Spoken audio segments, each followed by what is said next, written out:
ನನ್ನಿಂದಲೇ ಅಪ್ಪಣೆಯನ್ನು ಪಡೆದುಕೊಂಡು ಮೃಗಬೇಟೆಗಾಗಿ ಹೋಗಿ ಬಂದಿದ್ದೀಯ. ಆ ಕ್ಷಣದಿಂದ ಈ ಕ್ಷಣದವರೆಗೂ ನಿರನೋಟನಾಗಿ ಕುಳಿತುಕೊಂಡಿದ್ದೀಯ. ಈ ನಿನ್ನ ಮೂಲಕ್ಕೆ ಕಾರಣ ಏನೇನು ಈ ತಾಯಿ ಬಳಿ ಹೇಳಬಾರದು. ಏನಂತ ಹೇಳಮ್ಮ?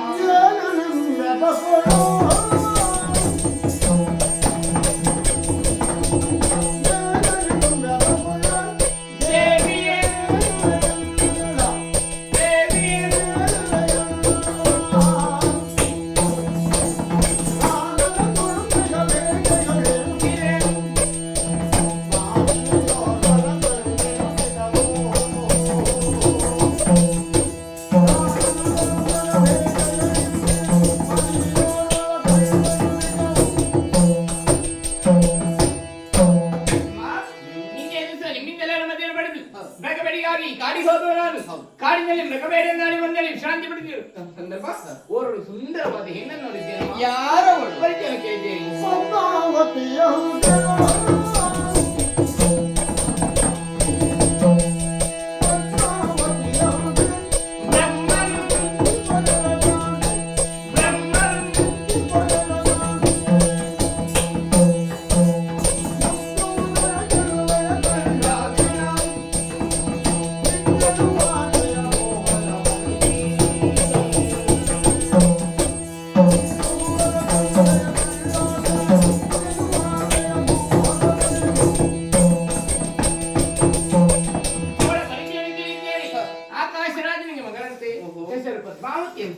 ಅವಳನ್ನು ನೋಡಿದ ಕ್ಷಣ ಜೀವನದಲ್ಲಿ ಮದುವೆ ಅಂತಾಗುವುದಾದ್ರೆ ಅವಳನ್ನೇ ನಾಗಿ ಭಾವಿಸಿಕೊಂಡಿದ್ದೇನೆ. ಹೌದಾ ಅಮ್ಮ?